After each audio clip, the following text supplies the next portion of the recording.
Welcome to Master Your Money, the podcast that teaches you how to take control of your hard-earned money, all while living your best life. I am your host, Elizabeth Heiza, Chief Marketing Officer at the Barnum Financial Group. I once felt powerless when it came to managing my finances, and my attitude follows suit. Until one day, I changed my mindset, built up my knowledge, and put myself back into a financial position of power. And I started this podcast to provide you with the same education and advice that I received on my journey. Now, I want to help you master your money.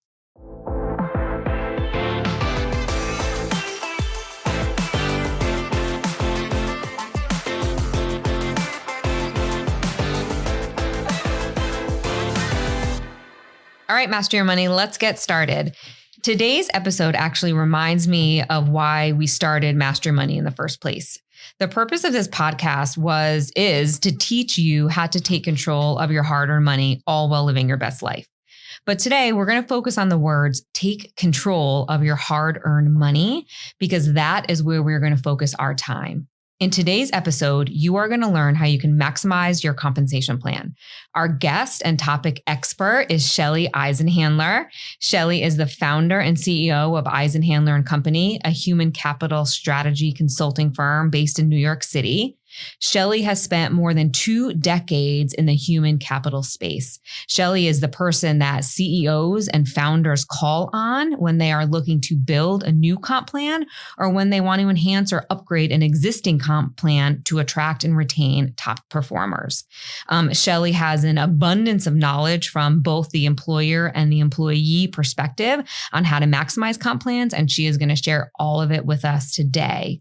I am super proud to say that Shelley is also a great friend of mine.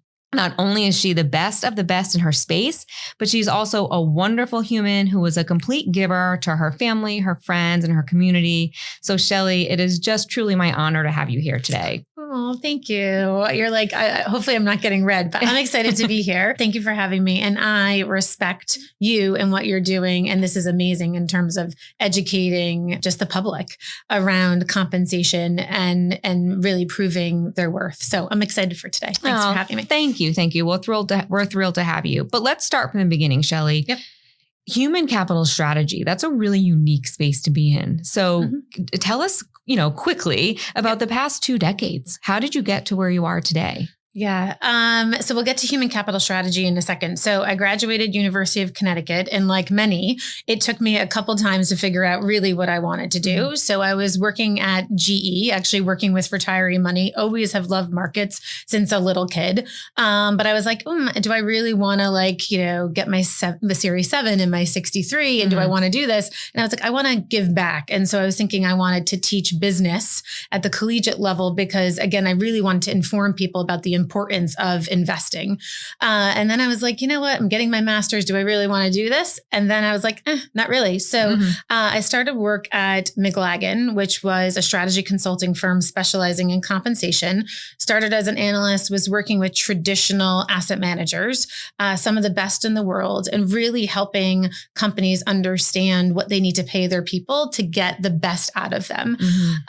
Worked there for almost 20 years and then said, you know what? Now that I'm in my 40s, I really want to be an entrepreneur. I want to start my own thing. I'm a hustler. I really want to do this, but I want to do this for me and I want to do this for my family. And you want to do it your way. And I want to do it my way. And so January 2023, started my own business. And like you mentioned, I've been giving advice to founders, management committees as it relates to rewarding, recognizing their people when they perform. And so, human capital strategy, a lot of people are like, what does that even mean? Yeah. Right. And so if you think about any type of business in any sector, right? Like if we're talking about a restaurant, if we're talking about a retail store, if we're talking about financial services, you really need to engage your talent because your talent is your most important asset in any company, in any business. And so human capital strategy is really focusing in on the employee experience from start to finish. And again, being able to really recruit the best people, retain the best people, reward and recognize the best people. And so that's really what human capital strategy is. How does that differ between what's more traditionally known as human relations? Yeah. So human relations, HR, like people will be like, oh, I'm the head of HR. Yes. I'm in HR. HR is, to me, it's a more transactional word, right? So it's, okay, I'm going to process like payroll. I'm going to process benefits. Human capital has a more strategic connotation to it. Really, it's working with your management team and thinking about how can I get the best out of my people? Because again, a company is only going to be as good as its people, and you want to incentivize your people to be their best self and to come in and do their best work every day. And it's mostly focusing on performance and compensation versus in the HR space, also a human capital space that can focus more towards development, performance reviews, promotions, titles, everything that falls into that other category. That's right. I mean, but here's the thing, right? Compensation, which we're going to talk about today, is super, super important. However, companies need to get it right from the total reward that they're offering. So compensation is only one leg of the stool. Yes. But, you mentioned training and learning and development and career trajectory, right? Like compensation is important, but companies need to give it need to give their all to their employees if, again, they want their employees to perform in the best way possible. Yes. And the employee, and what I really want listeners to get out of today, no matter what phase of life you're in, everybody listening, whether you are just starting out, whether you're an more established in your career, whether you work in corporate, you're an entrepreneur or in the service industry, everything that Shelley is going to talk about today is transferable. That's right. So make it your own. But what I really want our listeners to learn from this is I believe that we are in more control than we think of our future, and especially of our compensation, and especially of our career trajectory. And I want Shelley to maybe bring to light some things maybe employees or people think and feel, but maybe don't necessarily act on. Yeah, for sure. I mean, here's the thing. There are many professionals that I speak with at the junior level, the mid-level, kind of the senior level. And I'll say to them, what's your compensation? Acknowledging that's like in confidential conversations. And some people don't even necessarily know what that means. Like, what is your base salary? What was your bonus? How has that trended over time, right? And the most important question that I ask someone is, do you know your compensation structure? So again, regardless of sector, sure, an employee needs to understand, do they have the ability to control their own destiny when it comes to compensation? So if you perform as an individual and your business performs as a company, can you get paid X, Y, or Z? So people, number one, need to understand, what are you getting paid and what did you get paid historically? And then what can you potentially get paid in the future? That seems easy, right? So to say to somebody, do you know what you get paid? Yep. You would think the answer to that question is a quick yes. You'd be surprised. Right? So in your opinion, from your experience, why don't people know that off the top of their head? Like sometimes they say that, attorneys or attorneys, even people in finance don't necessarily have great financial planning themselves. Yeah, right? Like shoemaker's kid. Exactly. Yeah. Thanks. So I think it's just people get caught up just in how busy their lives are, right? And they don't take a step back to, one, manage their money, or to get services to help them manage their money, or to even understand what they're getting paid. So like my advice would be, okay, do you have access to a spreadsheet, right? And just try to kind of keep records as it was, what were you getting paid in the past? What are you getting paid today? And then actually make a plan for the future. What might you want to get paid this year? Then in 3 years' time, then in 5 years' time. And then if you have kind of that plan in terms of your compensation, talk to your manager to say, hey, let's really go through goals for me personally and objectives. Let's do that in the beginning of the year. And let's check in the middle of the year. And then I also want to check in at the end of the year because I want to understand, what do I need to do in order to get paid? Yes. And you spend your days in this space of money. Yep. But a lot of people, money is still a dirty word. It's still very intimidating. People still carry around a lot of negative baggage when it comes to money. So typically in the corporate space and maybe in all sectors, people don't like to talk about it. They don't like to have to go to their manager or somebody and ask for more money. It is intimidating. It is overwhelming. There's a lot of women that actually are just nervous and scared to talk about their compensation or to negotiate their compensation. I do think, though, the conversations around pay are evolving. Mm-hmm. The younger generations talk to themselves about what they get paid. Right.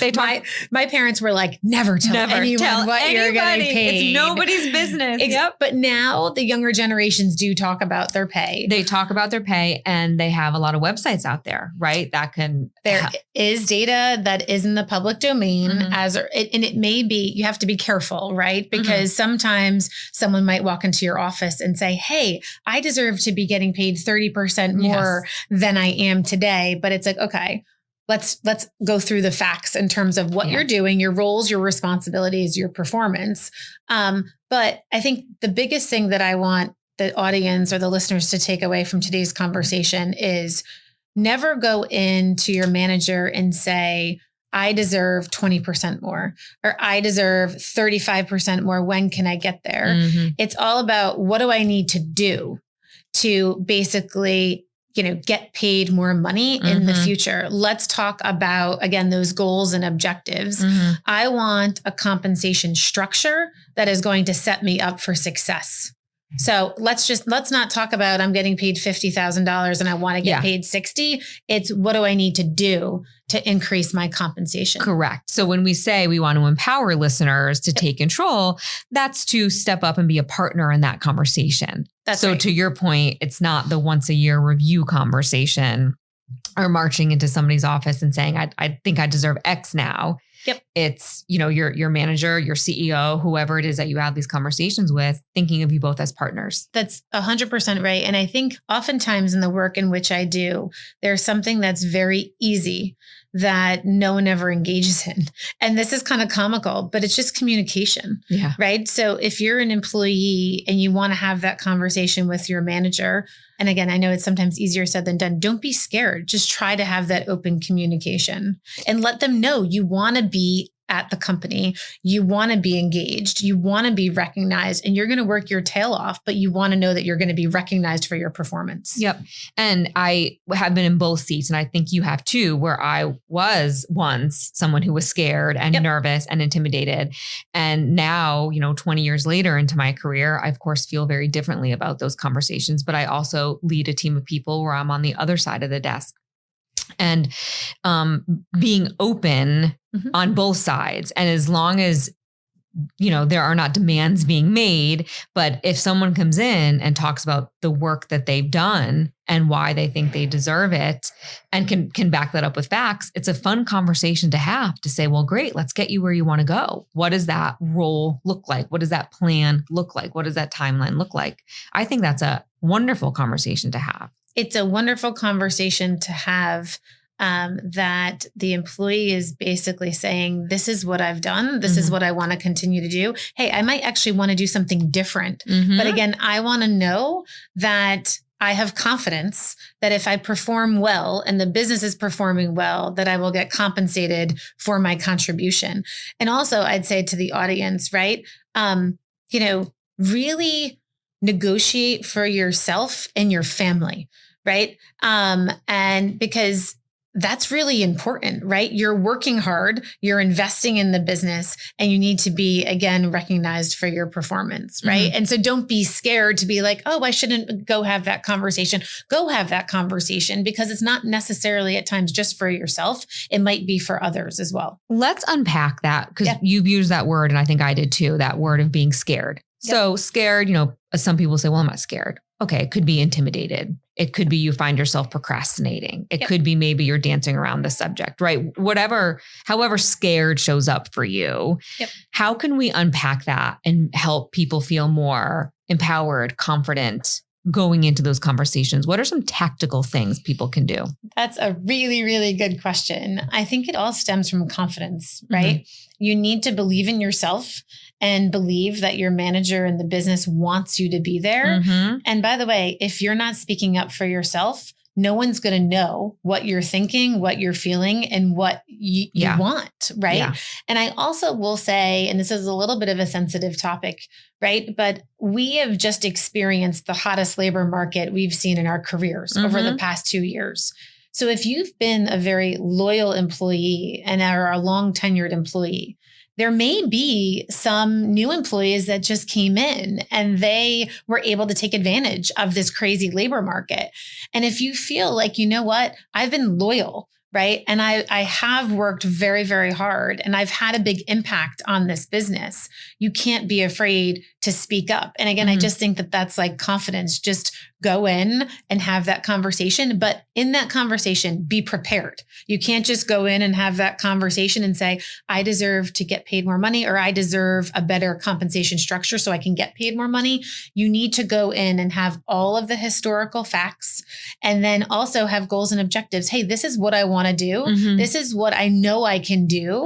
And this is why, again, I need a compensation design that can set me up for success. So you have to be prepared going into those conversations. And that is definitely, I'll be vulnerable and say that is where I have fallen flat in the past, is not knowing I don't want to say not knowing my worth, but not being prepared going into some of those conversations. And a year goes by fast. It does. And we work at the speed of light, and you're a hustler, I'm a hustler. And sometimes you, at the end of the day, you forget about all the great things you did. Yep. And you, in a given year, you definitely forget. You do not take inventory of everything that you've accomplished for yourself and for the company, for your peers, for your team, for whoever in that given year. No, that's right. And I think the other thing, and this, I'm talking from experience, right? Sometimes employees say, you know what? I didn't get compensated what I thought I was going to get compensated for this performance year.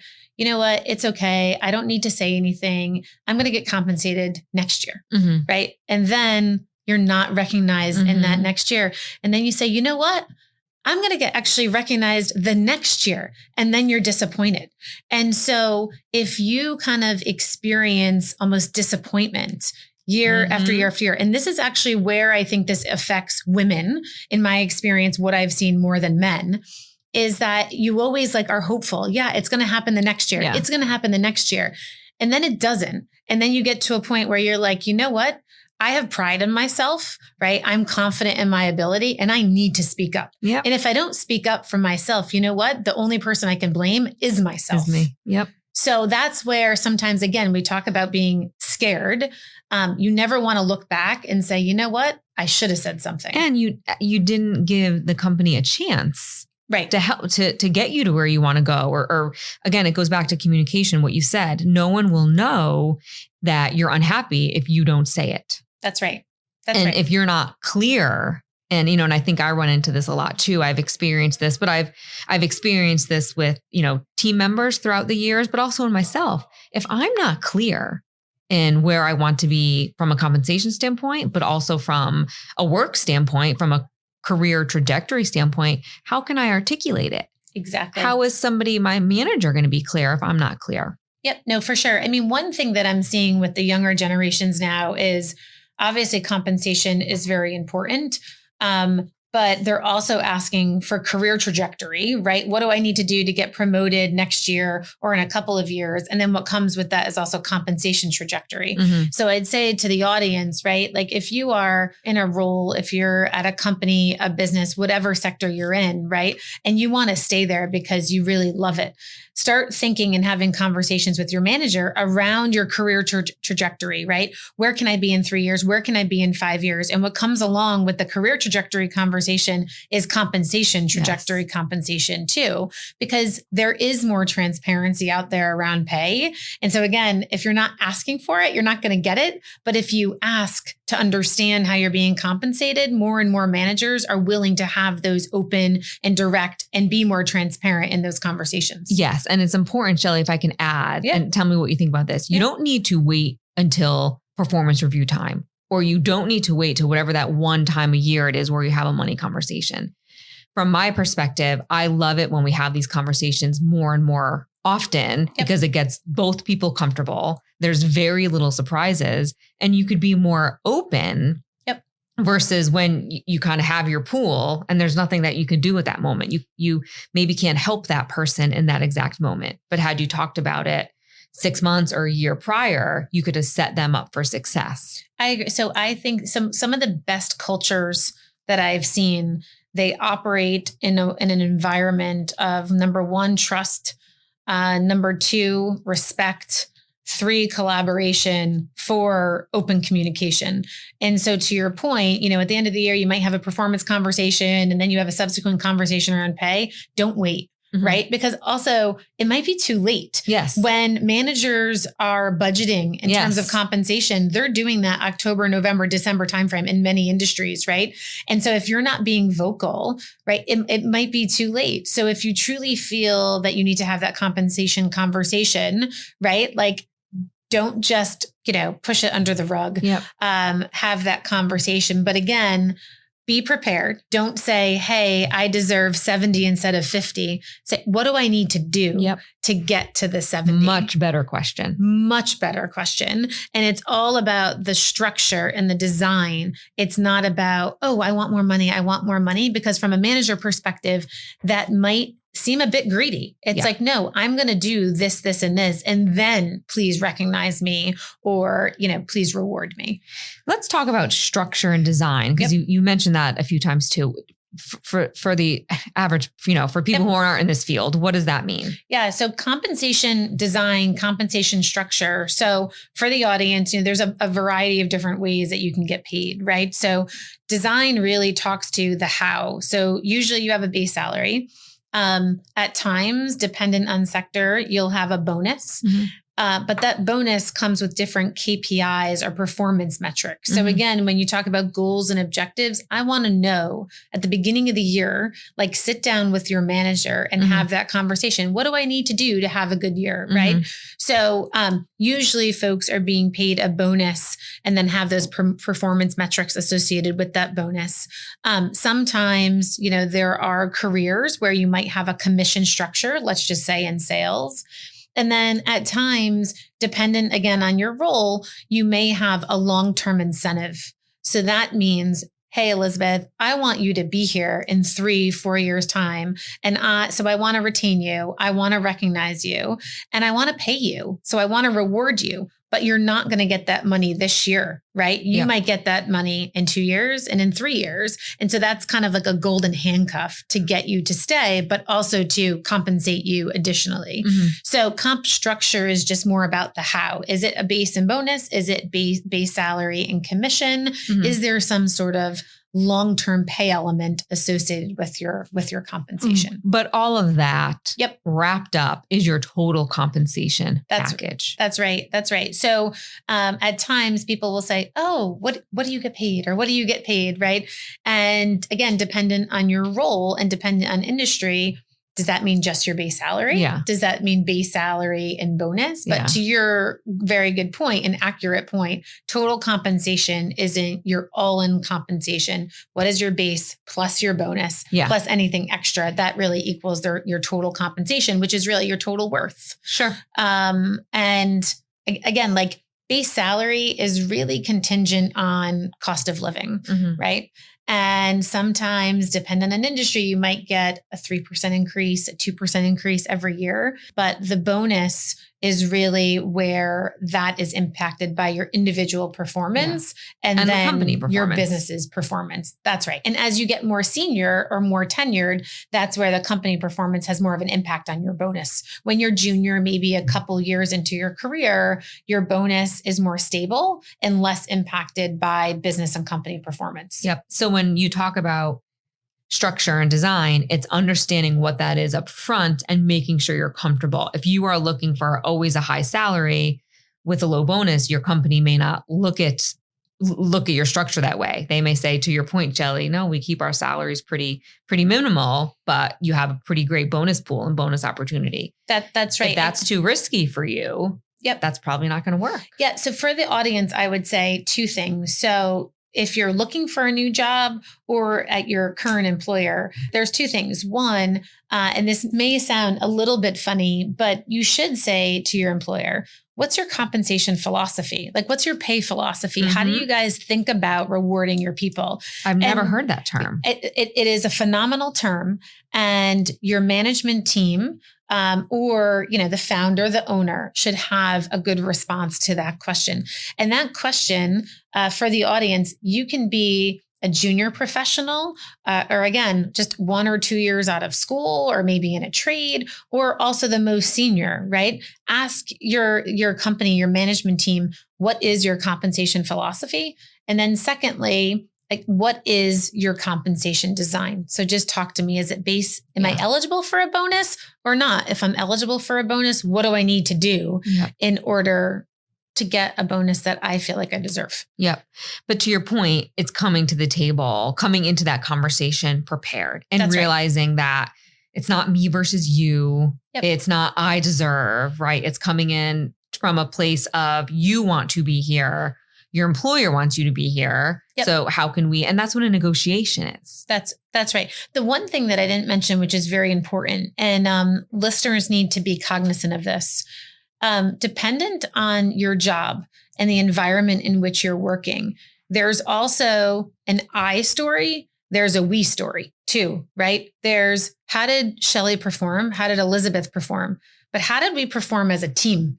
And if you are in a very collaborative environment, you want to have that like aspect of performance in there too. So it's not just about how Elizabeth did. It's about how Elizabeth did, but how Elizabeth and her team did. And then how did the company or the business or, whatever industry you're in, how did that perform? So you just added another point, right? So now there's 3 points to this. That's right. That's right. It's me as an individual, but because sometimes people go in and say, I deserve more.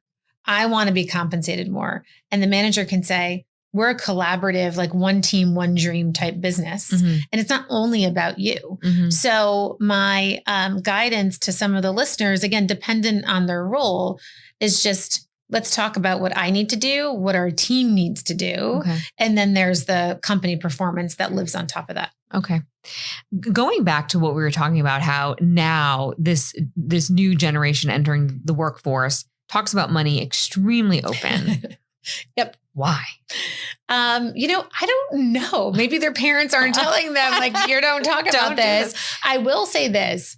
I believe, and I'm not an attorney, there are legal implications, legal provisions that actually state that an employer cannot tell their employee not to talk about their comp.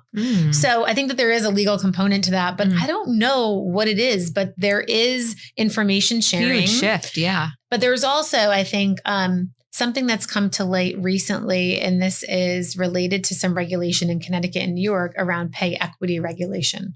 So there is some research out there, maybe not in financial services, that says that women are paid 60 cents on the dollar in comparison to a man, right? And so there's been a lot of regulation and a lot of work to ensure consistency and compensation, similar or regardless of race and gender. So I think that more and more of those conversations around pay equity, we talk about equity and inclusion and diversity, right? I think a lot of that is empowering people to ensure that they're getting paid comparably to their peers. And maybe that's why more and more conversations are coming up around pay. Yeah. It's so different, but very interesting and sometimes refreshing. That's right. That's right. As a manager at times, it might not be when someone comes in and says, oh, I just had dinner with someone last night and like, here's the napkin. We were sharing W-2s. Exactly. And it happens often. It really does happen often.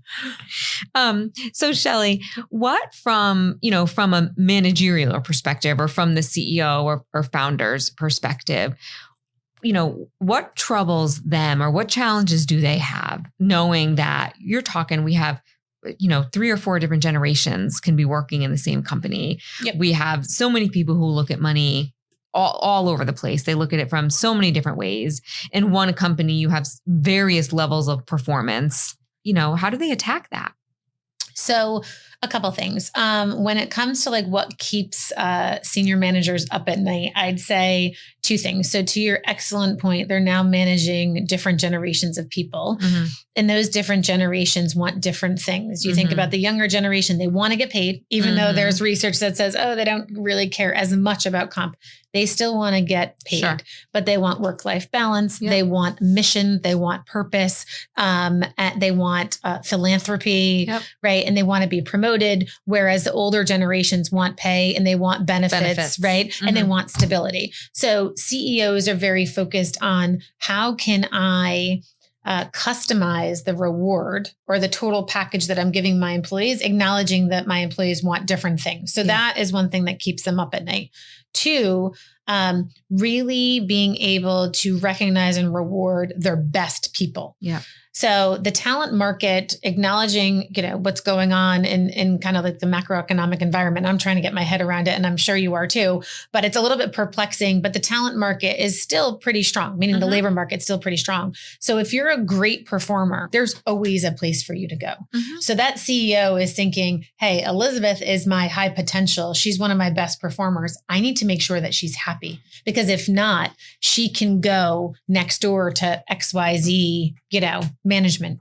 So they have a difficult job. Oh, they definitely have a difficult job. But it's interesting to use that term, top performer. And I think that is where there's misalignment, where your definition of a top performer as an employee could not be the same as your manager's or the company's definition of a top performer.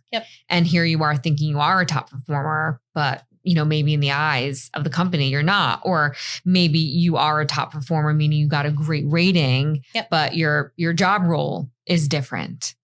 I mean, so that's where I think it all goes back to communication. Right. So you need to be communicating around, at times, compensation potential. You need to be communicating about performance goals and objectives, and you need to be transparent in terms of your impact, your scope of role, so on and so forth. So again, it comes back to like communication and really understanding potentially what you might be able to get paid, going back to, hey, I want my employer, I want my manager to be able to set me up for success. And that's what's really, really that's important. Where it starts. So the genesis of this conversation, and we're coming up on time, is, and you've said it 3 times, is to ask the question of what do I need to do to get to X, Y, or Z? What do I need to do to get paid more? And have that conversation in advance. That's right. Before your expectations are already set mentally, before you have a number in your head. And that's a great conversation to have. And I think to be open in that conversation, to have a growth mindset, to listen if your employer tells you something that maybe you don't want to hear, shutting down in that moment is not going to help you get to where you want to go. I mean, the constructive feedback is always helpful. I mean, for the listener, I would say, really, to your point, and I love the empowerment, right? Feel empowered to talk about your compensation, but to talk about the goals and objectives you need to hit or achieve in order to get recognized and rewarded. And you know what? If you feel like you're not being compensated appropriately, have that conversation. And by the way, that might mean that your current employer isn't necessarily right for you anymore. So don't be scared. We talk about fear a little bit. Some people are scared to say, hey, maybe it's time to move on and to go get another job, right? You can't be scared to do that either. But again, going back to, you need to be educated and prepared as to what you might get paid in that other role at that other company. And I'm going to go back to the pay philosophy. Knowing your employer's paid philosophy, but knowing your own. What is your personal pay compensation philosophy? Are you comfortable with a little more risk-based compensation with a deferred comp package? Are you okay living below your means now to make more later? If that all works for you, there's a structure that can accommodate that. I love that. So I always think about a firm's compensation or a company's compensation philosophy, but what about an employee's comp philosophy? And for the listeners, it's kind of like dependent on your economic status, where you are in terms of just as an individual and family and career. It's like, do you want stability in your pay? Do you need stability in your pay? Or can you afford to be a little bit more risky and have a little bit more volatility in your pay? So I love that. There's almost like every employee needs to have a compensation philosophy as it relates to what their comfort level is. Yes. And that kind of ties in with risk tolerance as it relates to investing. Totally. And then we can morph into that. But this has been exactly what I thought it would be. Is so empowering to people to ask the right questions. And I hope that we gave listeners the confidence to start to have money conversations more often. Put yourself in a position for success. And I'd like to think that your company, your employer, your manager, your mentor, all these folks are going to support you along the way. But Shelley, thank you for all the work that you do in this space. Thank you for everything that you gave to us today. It was so great having you on. Thank you. And I wish you a bunch of success in future podcasts, but thank you for having me on, Elizabeth. Thank you for listening to Master Your Money. Please rate, review, and subscribe on Apple Podcasts, Spotify, or wherever you listen to your podcast. Every little bit helps. You can also follow us on our Instagram at Barnum Financial Group. If you're interested in connecting or working with a financial advisor at the Barnum Financial Group, the links are in the show notes of this episode. All opinions expressed by the program participants are solely their current opinions and do not reflect the opinions their respective parent companies or affiliates or the companies with which the program participants are affiliated. Investments or strategies mentioned in this program may not be suitable for you, and you should make your own independent decision regarding them. This material does not take into account your particular investment objectives, financial situation, or needs, and is not intended as recommendations appropriate for you. You should strongly consider seeking advice from your own investment advisor. Securities and investment advisory services offered through qualified registered representatives of MML Investor Services, LLC. Member SIPC, 6 Corporate Drive, Shelton, Connecticut, 06484, telephone number 203-513-6000.